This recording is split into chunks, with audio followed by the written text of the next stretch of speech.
This is really quite a proud moment. Haley's been working really hard for the past, I know for the past year solid on her thesis, but from the 3 years that she's been here working on how she can take this interest in this trash collector, which my goodness doesn't really sound all that exciting when I say it like that. Like, yes, this is a thesis about picking up trash. 100%. Okay, well, there you have it. This kind of fascination and interest with the trash interceptor, Mr. Trash Wheel in the Baltimore Harbor, and her interest in nonprofits and how we can make those things mesh along the line, and also include this interest in the environment and interest in public administration. So our interests are really, really vast, but then how do we combine all of those things together in a way that contributes both to practice and also both to the academy? And I think she has done an amazing job with this, with that integration and this work. And I am so pleased to have been a part of this process. I read through the thesis and her acknowledgements, and just wanted to say that there's probably one thing that I'm really thrilled about, and that is the random text messages. And so I've had an opportunity to work with Haley on the thesis, but also on presentations at 2 academic conferences as well. She's an amazing student, an amazing researcher. And when she finishes up, I hope to be able to count along with an amazing friend, an amazing colleague. So congratulations, Haley. I also wanted to say thank you to Haley's committee, who is also here, Matt Nowlin, who's in the political science department and environmental studies faculty, Bob O'Neill, Riley Fellow and public administration faculty member, and Liz Fly, who is our nonprofit representative. Very, very grateful for your participation and feedback all throughout the process. So with that, I'm going to turn it over to Haley. Thank you, Dr. Millesen. Good morning, everyone. I'll be presenting my thesis project, Behind These Googly Eyes, unveiling the intersectional partnerships needed for systemic environmental change. Okay, arrows. We'll start with a brief introduction covering the background of the case study and a review of literature, move on to the methods of the thesis, my findings, and finish with conclusions and directions for future study, along with some selected references. So why study partnerships? In the advent of global climate change, challenges facing communities and how their resources are managed will increase in both scope and complexity. 60% of Americans in a 2020 Pew Research Institute study stated they view climate change as a major threat to their well-being, and 65% of Americans feel like the government's doing too little about that. Environmental issues are too complex and intersectional to be tackled by any one sector alone, and international efforts reflect this. Public-private partnerships, or PPPs, are being enacted at the global level through the work of the United Nations. So why not see what applications of public-private partnerships can be done locally? So we move to an overview of what's been going on in Baltimore, specifically in its inner harbor. The revitalization of the inner harbor started in the 1970s, focused on more commercial redevelopment of a more industrial space. And things really got moving in context of this case study starting in 2002, when the city of Baltimore is sued by the EPA for violations of the Clean Water Act of 1972. It enters into what's called a consent decree, where it acknowledges it has these issues, and there is a 2016 deadline set to clean up both the harbor and its contributing waterways. These issues focus mostly on like fecal bacteria contamination, but trash pollution is also a major problem. Then in 2006 to 2008, the first trash wheel is piloted, but it's discontinued. I read in some archival work that the initial trash wheel looked kind of like the Unabomber shelter, so it wasn't really immediately popular. And in between 2009 and 2010, the Healthy Harbor program is founded. That is part of the Waterfront Partnership of Baltimore, which is a business improvement district operating within Baltimore's inner harbor. Blue Water Baltimore, which is the waterkeeper association for the harbor, comes together in 2010 after a merger of 5 legacy waterkeeper organizations. In 2009, the Masonville Cove Environmental Education Center is founded. That's an initiative of the Maryland Department of Transportation, Maryland Port Administration. The National Aquarium also during this time period installs about 400 square feet of free-floating wetlands to the Inner Harbor. And on a less fun note, the Back River sewer backup is discovered, which is a 10-mile sewer backup that started due to aging infrastructure and moved from Baltimore County into the city of Baltimore. In 2012 to 2015, we have some more work towards that 2016 deadline, including legally mandated waste removal projects. Ecosystem health metrics are established and monitored in the harbor and its tributaries, culminating in a yearly report card. And of course, our googly-eyed boy, Mr. Trash Wheel, is born in 2014. His birthday is actually coming up, so this is really auspiciously timed. Mr. Trash Wheel, as you can see in this picture on your screen, is a semi-autonomous floating trash interceptor located in Baltimore's Inner Harbor. This is him after a rain event, gobbling up all the free floating pollution heading into the harbor. It's okay where it is. Okay. It's okay. Professor Trash Wheel, Captain Trash Wheel joined the fleet in the following years. And just this year, we were introduced to the fourth and largest and newest trash wheel, Winda, the Good Wheel of the West. So we now have a whole trash fleet operating in Baltimore. In 2016, there is the modified consent decree. So a new case is put forward because Baltimore acknowledges it's not going to be able to meet that 2016 deadline. Blue Water Baltimore, that waterkeeper nonprofit, is a plaintiff in this case, which grants them what's called legal standing in any legal matters of violations and enforcements, which is giving the nonprofit sector a formal seat at the table in making decisions on what goes on with the cleanup of the harbor. This consent decree, the modified one, extended the deadline out to 2030. So we're still operating under this modified consent decree. And then between 2016 and 2020, we had some more victories in the area. A polystyrene foam ban was enacted in the city of Baltimore in 2019. That bans the distribution of polystyrene foam, like takeout containers, and those like sort of like styrofoam packaging materials are no longer allowed. The Chesapeake Bay Trust, which is a major donor organization in the area, a grant maker, reported that they have put in $4.4 million in funding into the Baltimore area since 2010, and over 350 sources of pollution that stemming from the aging sewer and wastewater infrastructure has been identified by the City of Baltimore's Department of Public Works. So in looking at these the victories of these partnerships, we need to start thinking about in a more academic sense. In the case of this case study we conducted, how would we even define partnership? So public-private partnerships have no one agreed on static definition. As you can see, Sabatier talks about who is really a part of these sort of public-private partnerships. Austin elaborates on this and makes what's called a collaboration continuum. So these partnerships move through 3 stages. So the philanthropic stage is your typical sort of like donor-recipient relationship. The transactional stage is you might have a private sector or a government agency sponsor an event for a nonprofit.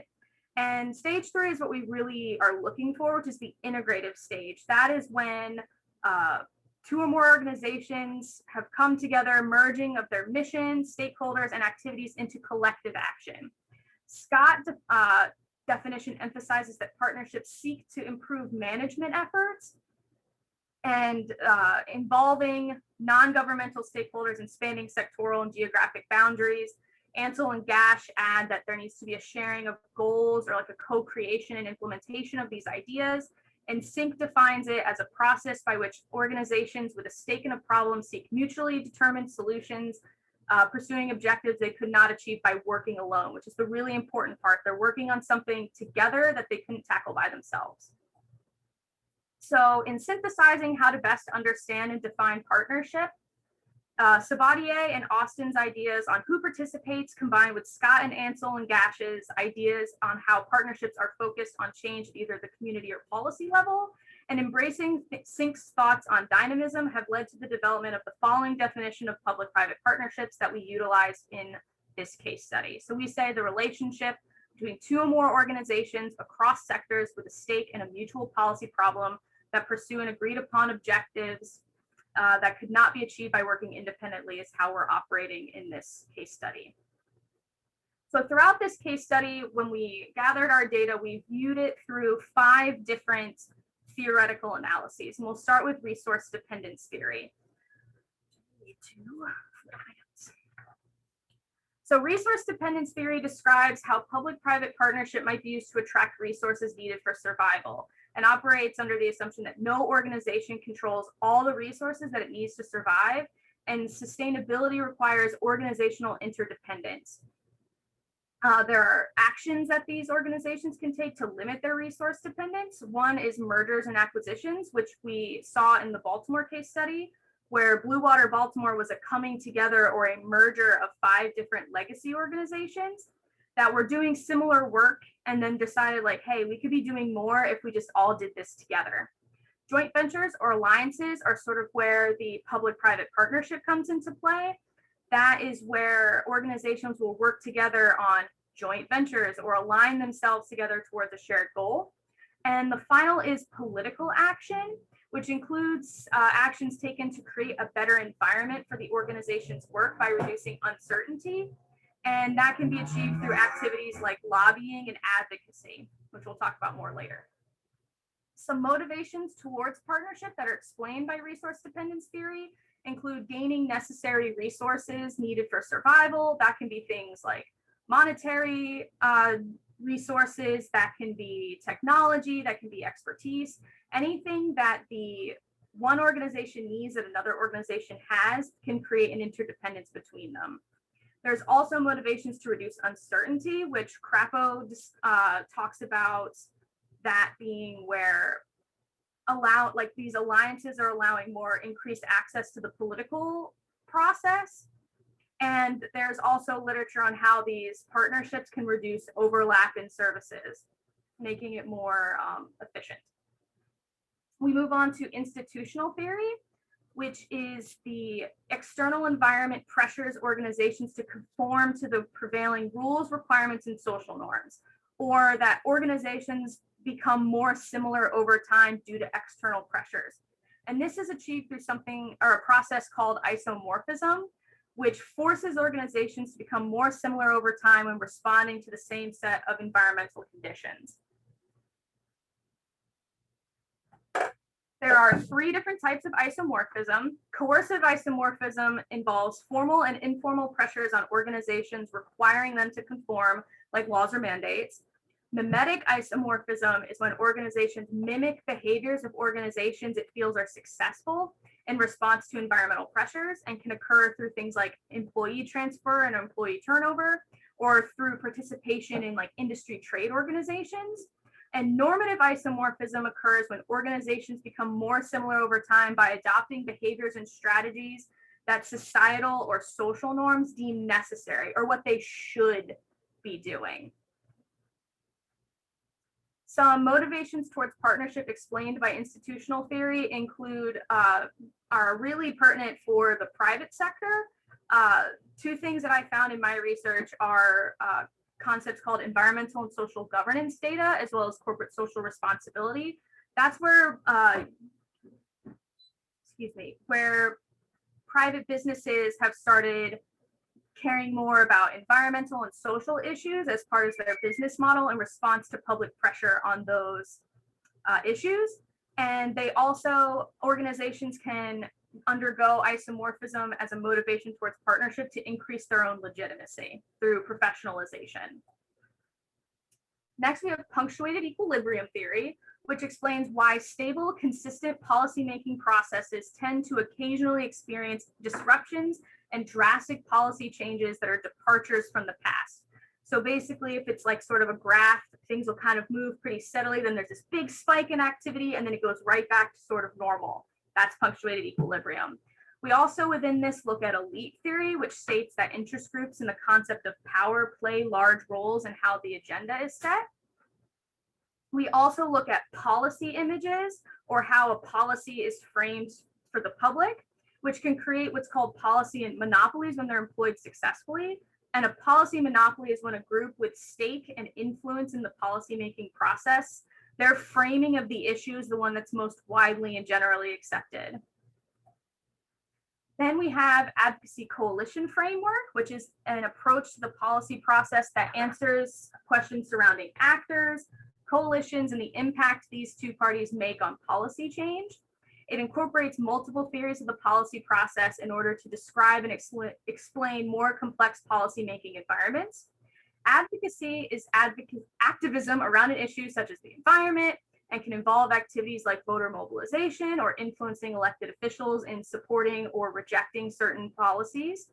And lobbying is more of the persuasion, an effort to change this public policy, which can be done through advocacy, but it's broken into two categories. So grassroots lobbying involves encouraging the general public to exercise their influence over legislators, and direct lobbying is where the organization goes directly to those legislators instead of having it sort of go diffuse through the general public. And finally, we have the multiple streams framework. This relies on the idea that semi-independent streams of political problems and policy solutions, events, and activities periodically flow together across realms. So like things just tend to align and more gets done. Within this framework specifically, I focused on policy entrepreneurs, which is someone who promotes the policy in exchange for some sort of benefit once the policy is enacted. So it's a particular actor who's sort of seen at the forefront of the push for some sort of policy, and then in the end gets some kind of benefit afterwards. This thesis also takes into account the concept of high impact nonprofits. The 6 behaviors of high impact nonprofits include advocate and serve, making markets work, inspiring evangelists, nurturing nonprofit networks, mastering the art of adaptation, and sharing leadership. Observations of these motivations are included in the theoretical analysis of partnership motivations.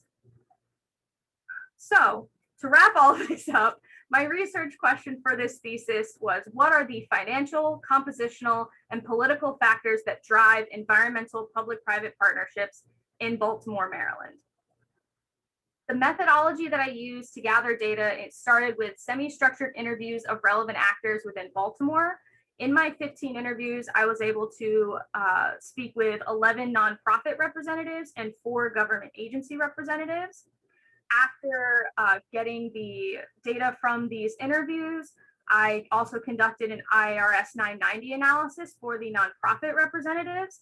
This allowed me to get some descriptive information about nonprofit entities, including their sort of IRS tax code categories called NTEE codes, which tells us what kind of work that they do, as well as some financial and philanthropic information involving their advocacy and lobbying efforts.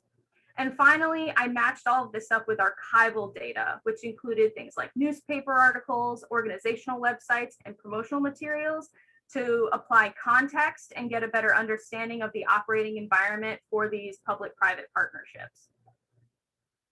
So moving into my findings, I wanted to share this quote from one of the wonderful organizations that I interviewed that really spoke to me when thinking back to how we defined partnership at the beginning of the study. And they shared that we can't accomplish any of our goals without partnering with either city government or nonprofit partners or other organizations or groups, which was a key component of our definition of partnership. Attracting financial resources was overall very important to the Baltimore partners. As of 2020, the Chesapeake Bay Trust reported the total financial investment of $4.4 million in Baltimore's restoration projects since 2010. Investment like this has helped foster partnership formation in Baltimore and allowed organizations to access funding necessary for their service delivery and mission. The people interviewed understood that despite the major focus on environmental issues in Baltimore, financial resources are still scarce and can be limiting when it comes to providing services and advancing mission. Thus, partnerships were forged to maintain access to sources of funding while reducing uncertainty in the external environment through reducing competition. On a surface level, this joint access to funds could be interpreted as utilizing partnerships to attract monetary resources that the organization might not have access to on their own, which is one driver. However, another major driver for these joint grant applications, as described in this quote on your screen, is to both reduce competition for those grants and ensure that work is being able to be done across the sector, regardless of entity. Partnerships aimed at jointly accessing, sharing these jointly accessed resources extend beyond just funding. Organizations interviewed cited partnerships motivated by securing shared office space, increased flow of information, access to new communities, and access to city power structures. A majority of entities interviewed stated that one major benefit afforded to their organization as a result of partnership was increased access to information and expertise that their organization did not have on staff. And this flow of information and expertise flowed both ways between partners. It wasn't just one partner getting all of that expertise. It was a sharing of expertise in both directions, which is illustrated by this quote from one of the wonderful organizations I interviewed. There's also some archival evidence of the shared information. The Waterfront Partnership of Baltimore releases yearly report cards on progress made on improving water quality and other environmental goals of the partnerships. The report details water quality, ecosystem health, human health, and the need for additional monitoring and analysis of conditions, information they have shared in these yearly report cards ever since. The 2019 report card cites input from 11 different partners, each contributing something unique to the report card. There's not really a lot of overlap between the work being done, so these partnerships are allowing for more robust work to be done in that region. There are even instances where organizations stated due to the relationships built through partnership, partners share information. For example, when an environmental initiative supported by one of the nonprofits interviewed was to be delayed due to the COVID-19 pandemic, that nonprofit was notified of the delay by a relevant government office before the news reached the local papers. These relationships and increased flow of information create avenues for increased public trust, which could be in response to frequent mayoral turnover. So something that came up in my interviews is that a luxury that has been afforded to the city of Charleston is that for the past 40 years or 40 or so years, there's only been two mayors. We had Mayor Riley for a really long time, and now we have Mayor Tecklenburg. This is not the case in Baltimore. Since 2002, when that initial court case and that initial consent decree was given, there have been something like 7 or 8 mayors in that time period. So there's been really high mayoral turnover, and several of those mayors have left in scandal. So it's sort of created a bit of uncertainty in that area. When asked, environmental nonprofits in the city stated that the high rate of turnover resulted in setbacks, a loss of institutional memory, and a lack of consistency of priorities at the city level. This instability and lack of consistent mayoral leadership in the city shifts the burden onto the nonprofit sector, which has increasingly created and maintained partnerships to make up for these losses of institutional memory and movement momentum.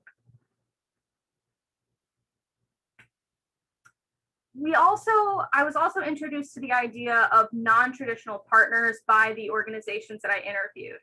Environmental organizations talked about what they call non-traditional partners, which are organizations focused on things like youth development, community beautification and improvement, neighborhood action and improvement, and not just like waterfront communities. And their main missions were not focused on environmental work, but they still were forging partnerships with these organizations. And these organizations, when interviewed, communicated that it's easier for their organization to articulate outcomes when described in environmental terms rather than terms communicated by their more traditional sources of funding. However, for the environmental organizations, partnerships with these non-traditional partners granted them access to new communities and created a broader impact of environmental initiatives in a new service area, which is this quote that was shared by one of our groups. Partnering with non-traditional partners in the community development sphere has allowed environmental nonprofits to engage with communities directly in terms of environmental issues. Those organizations who worked with non-traditional partners cited this community work as a major motivation towards those partnerships, as well as reaching out to new communities. This is an example of turning outsiders into insiders, which is a high impact nonprofit behavior.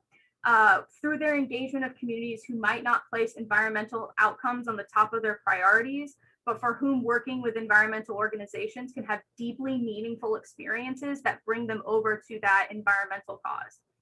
This can be a deliberate process, as illustrated by this quote here, where the organization talks about utilizing the environmental organization to meet neighborhood goals of community beautification.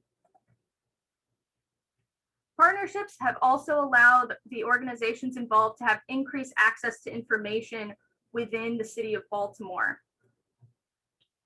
This increased access includes private sector connections to the media and increased access to government officials. Bringing people together with access to these power structures allows for shared outcomes to be more effectively communicated and expand the partnership. One of the reasons institutional theory, which I think I might have gotten a little bit, no, we're still in a good spot. I've gotten all kinds of mixed up here. So I'll just go over this quote since I'm not sure where I am in my notes. This is, again, another testament to what brings these non-traditional partners to the table. It talks about how these non-traditional partners have often struggled to talk with a traditional funder of theirs that like adding trees to this community would really increase mental health outcomes. It would create, they talked about increased community cohesion, but those, their traditional funders didn't really have metrics in their RFPs to say like, oh, you're doing a tree planting to improve mental health. Whereas in the environmental community, like I can think of off the top of my head that that's a real practice that people do, where they're saying like, oh yeah, having increased green spaces does have an effect on our mental health and increasing mental health outcomes. So they're able to better communicate their desired environmental outcomes to an environmental funder than one of their more traditional funders. So in this quote, it talks about how even the environmental organizations are able to benefit from working with non-traditional partners by, as I spoke about before, increasing their the scope of their work into new communities. So this organization shared that even though they work particularly in waterfront communities, they work with waterfront areas, the communities that they work with are away from the waterfront. They do work about reconnecting people with their watershed and being able to work with these neighborhoods that are upstream. It connects them to how water pollution in the harbor affects their community and how their community affects the harbor. So they're able to expand their environmental work out of the more traditional areas into more non-traditional ones. When you bring all voices to the table, one organization stated, everybody can be heard and that solutions can be formed together in a way that helps build consensus and helps move the needle in ways that an individual organization or local government or business could not do on their own.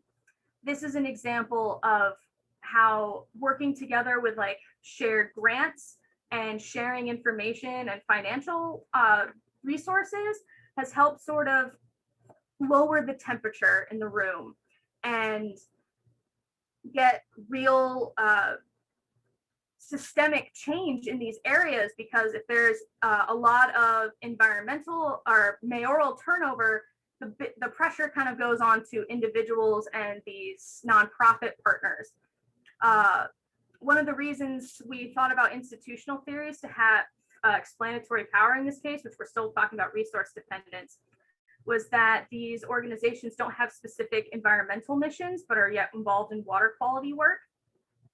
And this is how they've done that through building consensus. If we can get everybody on the same page, we'll be able to work much better together. So then we've moved on to compositional. So this is compositional motivations explained through institutional theory. The nonprofits interviewed in Baltimore have exhibited several behaviors of network-oriented organizations, including growing funding for all, sharing knowledge, and acting collectively. On the surface, many of the organizations in Baltimore appear to be similar because they're operating within the city of Baltimore and focused on these shared qualities, but on further inspection, institutional theory does not appear to have much explanatory power. Several organizations self-reported jointly applying for grants, ensuring there was enough funding to go around, knowledge is shared. They also have acted collectively during major focusing events or around pieces of legislation that are favored of desired outcomes. Not to say there hasn't been conflict. Nearly every partnership interviewed has cited instances of conflict among partner organizations on how to approach a shared goal or outcome, but each organization's commitment to the relationships helps steer them through that conflict, as illustrated by these quotes on your screen. So to illustrate the breadth of institutional partners and sort of put to rest institutional isomorphism, we'll look at the nonprofit NTE codes, which I got from their 990 reports on GuideStar, broken down by category. So as to be expected, the largest category of environmental or of organizations interviewed, nonprofits, was focused on the environment or animals at 47.1%. If institutional theory were true, we would expect this number to be almost higher. At least that's what I was expecting. But you can see that doesn't even make up 50% of the organizations interviewed. We also had this big chunk of public and societal benefit organizations at 35.3%. We also had a big focus on human services and a small fraction on education. So if there was isomorphism, there would be a lot more, there wouldn't be as much variety, which is best explained by this next graph, which is the specific NTEE code by frequency. So this breaks it down further into not just like the broad category, but what specific work that they do. So as you can see, the largest one is sort of water, resource, wetlands conservation and management, which makes sense. And we also have this big chunk of light blue, which is community neighborhood development improvement.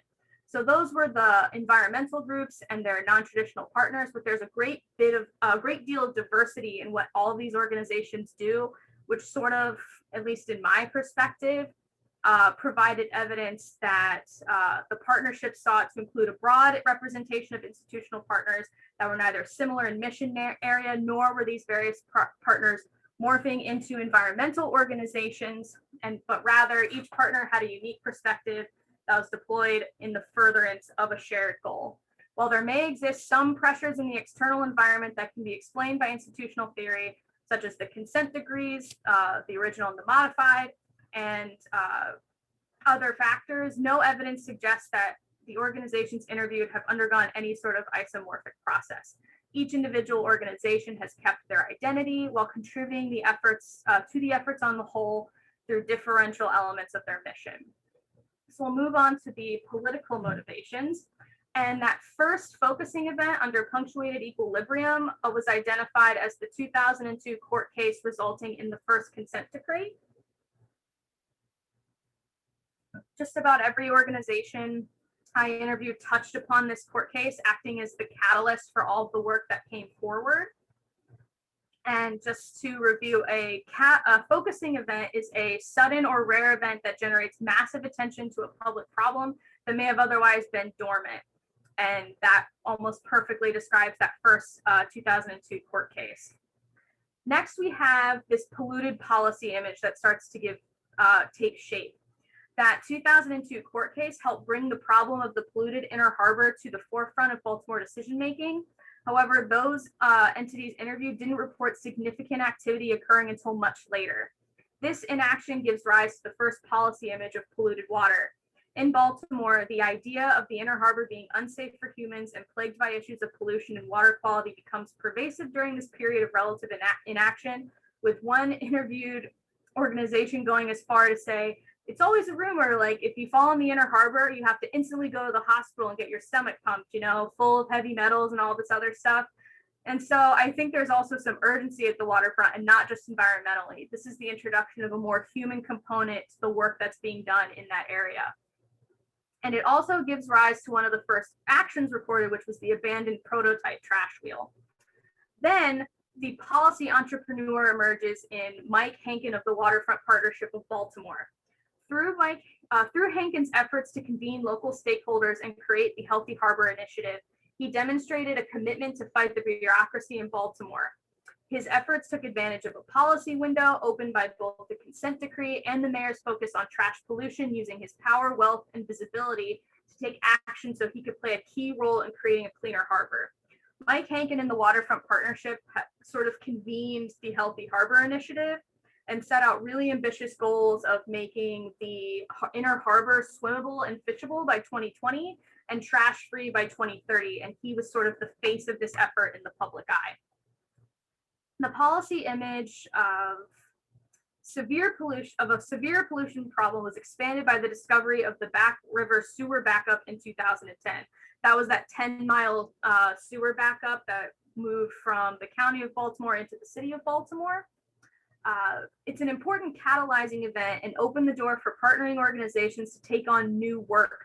Specifically, this new work included identifying sources of pollution caused by this backup and helping to develop the metrics that would ultimately help monitor system improvements.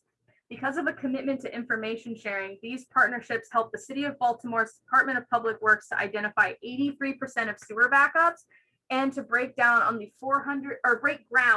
$430 million Headwaters project in 2017 to make those necessary repairs.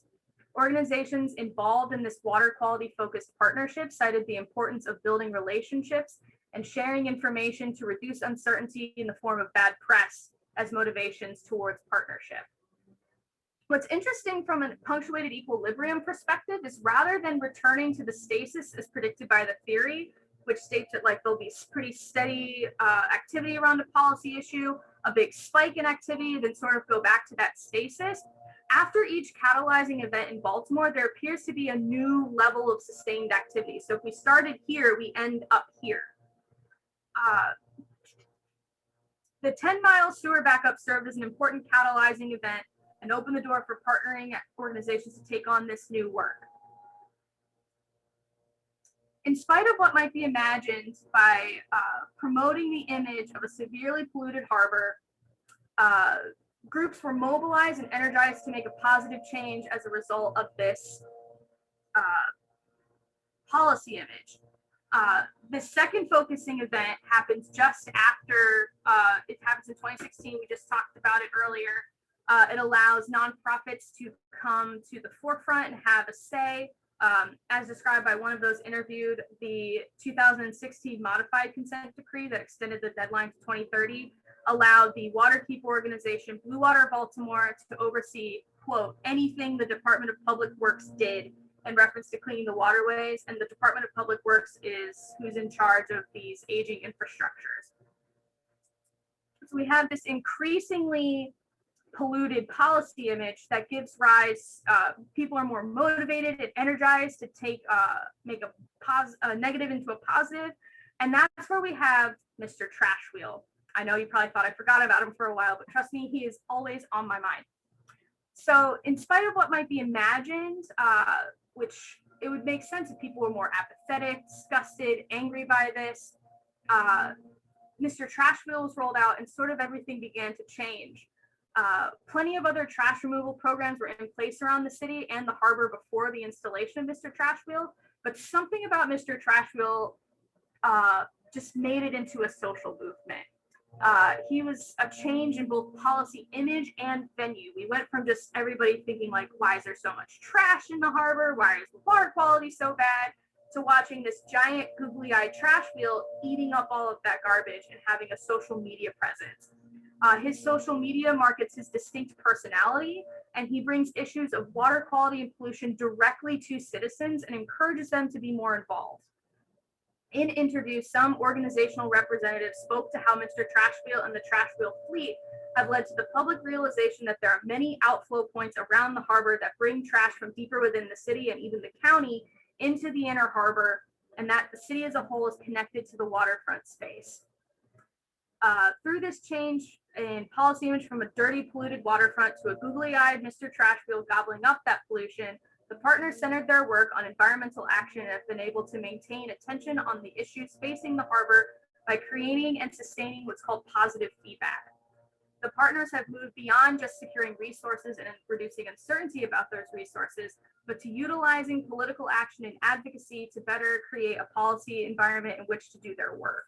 As you can see through this, this one's good. Through this quote about Mr. Trash Wheel, love of my life.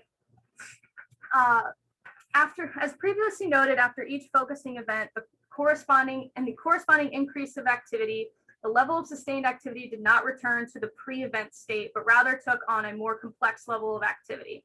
One way to explain this observation is through the lens of advocacy coalition. There we are.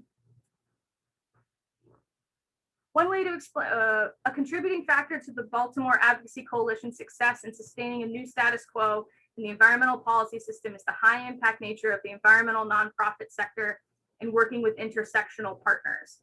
Another way the Advocacy Coalition contributed to sustaining a new status quo is by holding government partners accountable to their legal requirements, as Blue Water Baltimore demonstrated by becoming a plaintiff in the 2016 modified consent decree. Outside of political action, the Advocacy Coalition has been able to inspire evangelists, which is a high impact nonprofit behavior, to their cause through our friend, Mr. Trash Wheel. Thanks to an inspired evangelist, what started off as a sustainably powered floating trash interceptor has become Mr. Trash Wheel, our wonderful hunk of metal with a job and a personality. He's proven to be more than just this clever social media marketing gimmick by sharing advocacy information, helping people learn more about how they can be involved in the cleanup of the harbor. And you can even join his not so secret society called the Order of the Wheel, where you respond to environmental action challenges by posting on social media, and you too can join the hooded, cloaked people of worshiping our boy, Mr. Trash Wheel. Another way the coalition has helped to maintain a new level of sustained activity is through the introduction of new actors to the system. Several nonprofits who operate at the state or Chesapeake Bay regional level and also do work in Baltimore stated that a focus on justice was a direct result of their participation in the partnerships. While at the start of the partnership, the motivation to focus on justice was just in response to funder requirements, it did not take long for those nonprofits to realize, quote, "You are not going to be able to do environmental work without doing justice work. You can't do justice work without doing environmental work." And finally, advocacy coalitions advocate. 5 of the 11 nonprofits that were interviewed indicated they participated in lobbying activity. 3 of them had information that was included on their IRS 990. The others had information on a form that's not made available to the public. These organizations I was able to get data from indicated they participated in both grassroots, which is reaching out to the community and having them exercise their power on the legislative body, and direct lobbying, which is going straight to that legislative body. 2 organizations shared that they had paid staff or management participate in this lobbying, and those were the ones who were more involved in that direct lobbying. These lobbying activities included meeting with government agencies and officials, drafting letters for public use in support of legislation, and the endorsement of candidates or pieces of legislation. So in conclusion, this thesis investigates the financial, compositional, and political motivations driving environmental public-private partnerships in Baltimore, Maryland, with a focus on partnerships in the Inner Harbor. It's impossible to share every unique and compelling story from Baltimore within the confines of this thesis. However, partnerships show evidence of being compositionally intersectional through the missionaries of nonprofits interviewed and expand beyond environmentally focused organizations. This study suggests that resource dependence and punctuated equilibrium are useful in tandem to describe the motivations driving the Baltimore partnerships. Additionally, the data also suggests that the ongoing success of the partnerships in achieving their desired outcomes can be attributed to high impact nonprofit behaviors at the center of it all, as these organizations have come together to reduce uncertainty due to mayoral instability and other external factors. Future study might seek to understand the motivation of the private sector partners. Since the Inner Harbor is primarily an area of tourism and commerce, and the harbor as a whole is a major economic driver, the most logical avenue for nonprofits to access this area is through partnerships with the businesses who operate there. Within the confines of my thesis, I was unable to get in touch with these private sector entities, but they do have important information to be shared. You could also look at this through other theoretical answers. There could be a deeper dive in institutional theory through asking different questions that focus more on isometric pressures. You could look at the idea of agenda setting and how elite theory plays even more into these partnerships, and look at it more holistically through the lens of multiple streams. And At the end, you could also look at this as a comparative case study. The Baltimore Inner Harbor Revitalization Project was based upon the success of a similar project in Boston, Massachusetts. One interviewee shared that much of the restoration work occurring in Baltimore has been inspired by the successful restoration of the harbor in Boston, and as the two cities share similar water features and pollution issues.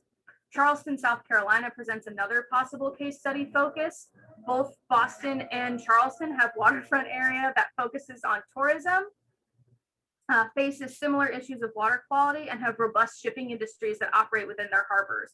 Charleston, however, has not yet faced similar legal pressures to address the issue of water quality as experienced by both Boston and Baltimore. Another area for future study could be Baltimore's current area of vitalization called the Middle Branch. The Middle Branch is an 11-mile stretch of land along the Patapsco River located on the southwestern side of Baltimore. To provide some context, my thesis focuses on this area here in the Inner Harbor, and the Middle Branch region over here is highlighted in orange and then blue on the outside.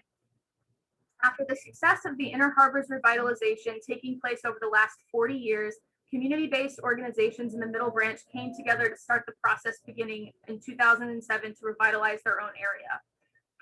When people interviewed for this research talked about the Middle Branch, the focus seemed to be more on reconnecting communities to their waterfronts rather than having a commercial industrial revitalization or even cleaning up the harbor. Consequently, Middle Branch project is not the commercial hub with environmental features like the Inner Harbor. It's being designed as a green hub with features like parks, living shorelines, trails, boardwalks, piers, and other green public spaces. This project has documented support from nonprofit, government, and private sectors. So to finish up, I just want to say some special thanks to my committee, including Dr. Millesen, Dr. Nowlin, Professor O'Neill, and Dr. Fly, all of the faculty and staff in the EVSS and MPA programs, as well as my colleagues in the graduate school office. I want to especially thank all the interviewee organizations who granted me their time and their wisdom and insight, especially during a COVID-19 pandemic when they had so many more important things to be doing. And of course, to my family and friends who support. Without their support, I wouldn't have been able to do any of this. Here are some selected references from what I talked about in my presentation, and I'm open to everybody's questions. Thank you, thank you.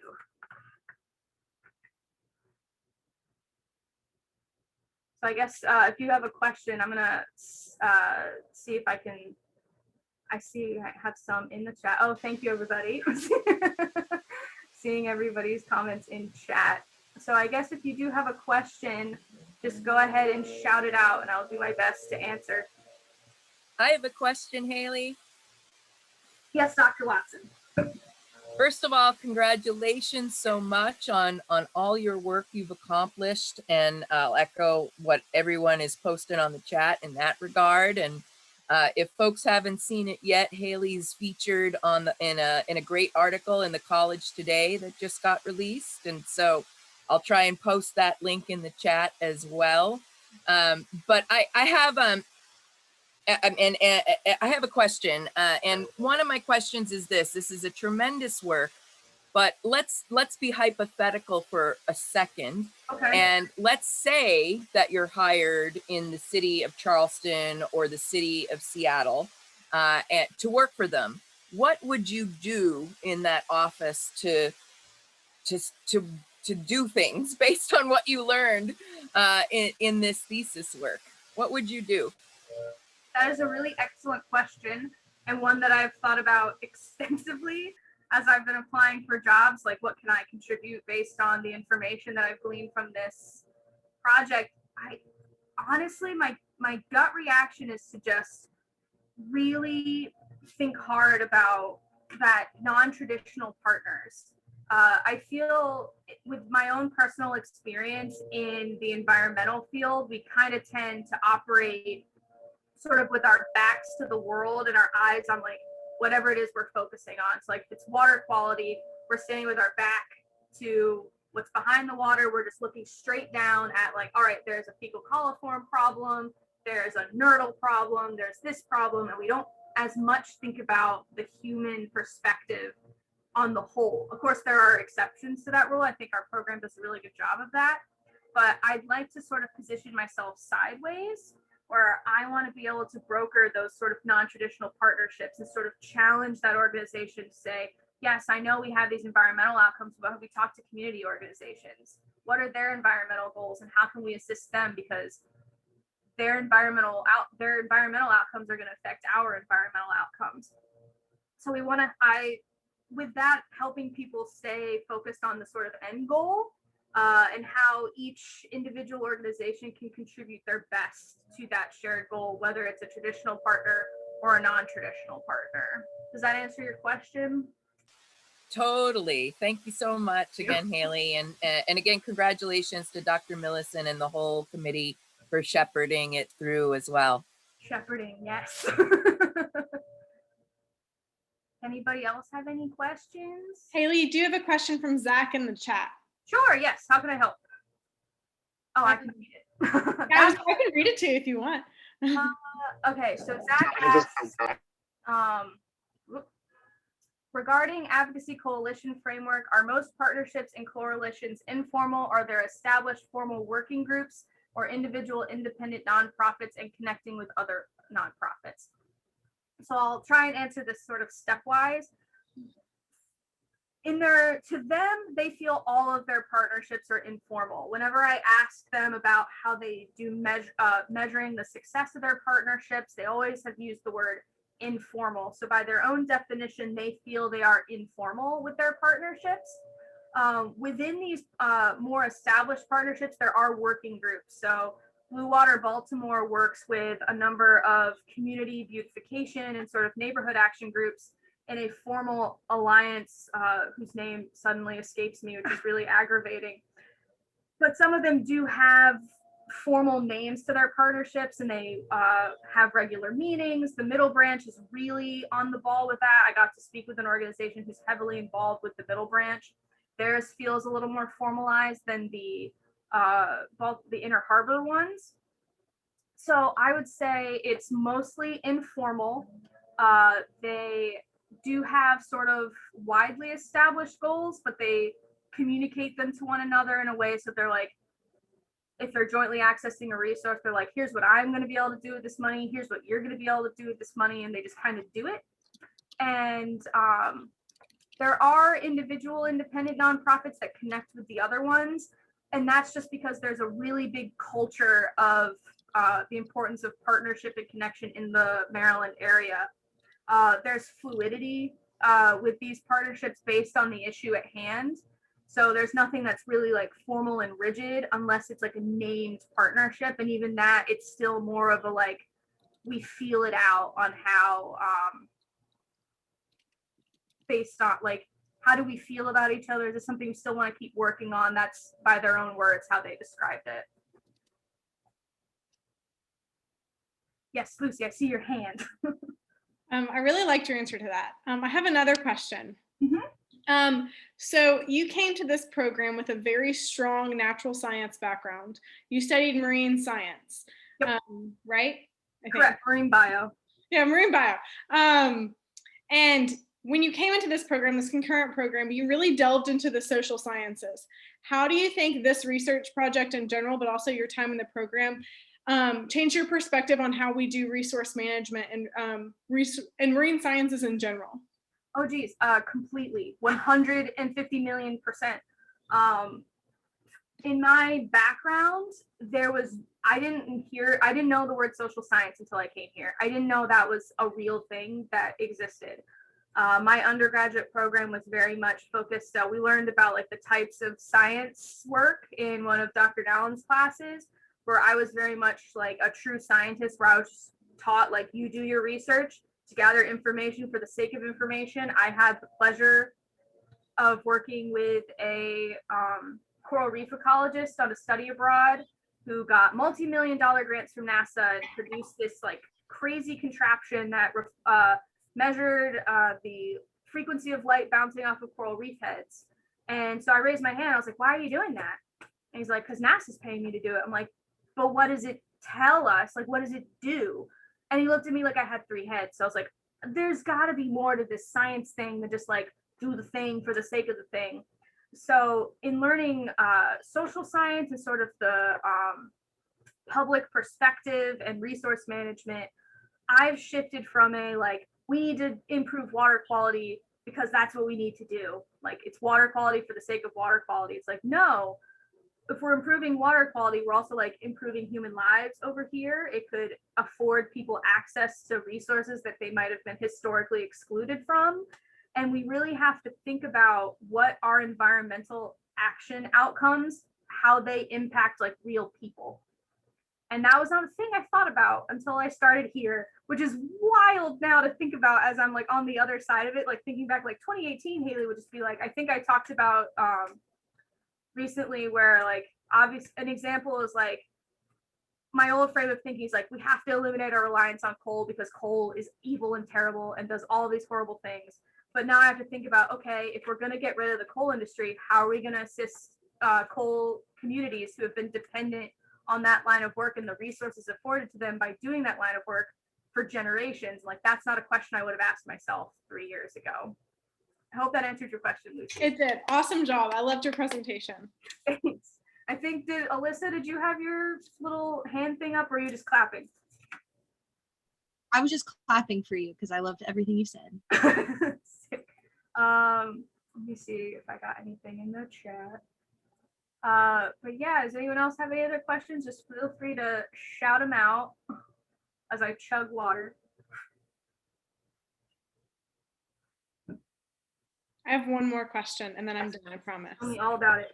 Well, I've already asked you this before, but I asked you this sort of at the beginning of your research. So this specific project, Mr. Trash Wheel, he had to come into a time when there was catastrophic issues in the Chesapeake Bay. It was bad, very bad.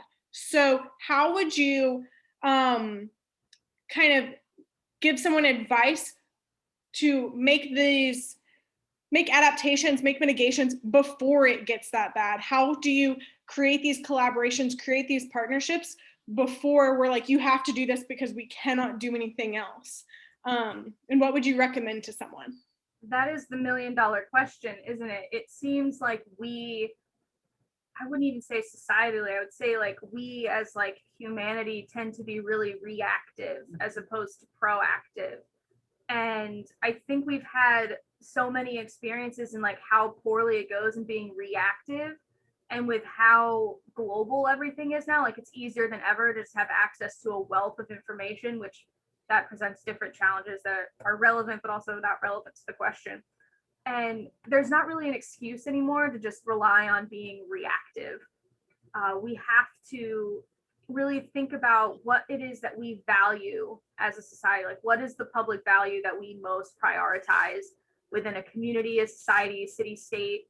And with the Chesapeake Bay and Baltimore, they decided like that public value is like those environmental resources have public value, and that makes it worth it to us to do mitigation and prevent future damage and degradation. And that's, I don't know if it was just like the perfect align, like all the stars and planets aligned so that the Chesapeake Bay has had the progress it's had against much adversity, but it just, when's enough going to be enough, I guess. So my advice would be to have a collection of relevant stakeholders, and that includes everybody. Even if you don't think they belong at the table, they probably do, most likely. And just, what is our value? Like, that's where you just have to start. Like, what is it that we as a community most value? And how do we produce actions and policies and outcomes that reflect that value? Anybody else have any questions? It'd be hard to ask a question ending on that. Okay. Yes, I guess, do we? Yes, So well, thank you. give us your instructions. Yes, I'm here. Thank you so much for coming. We appreciate you all joining Haley's defense. You did an incredible job, Haley. We are asking the public to give a final Zoom round of applause, and then we are going to ask you to leave and leave the committee here. So one more for Haley, and then thank you all. Congrats, Haley. I look forward to signing the final paperwork. Thank you.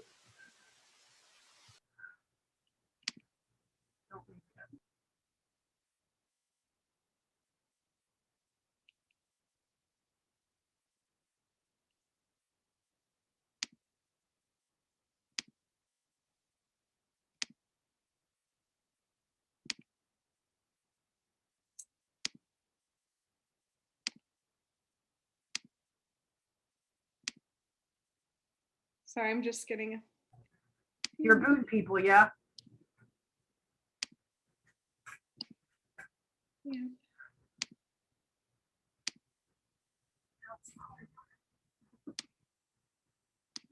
Here we are. Here we are. I am going to go ahead and make you the host, Judy. Okay.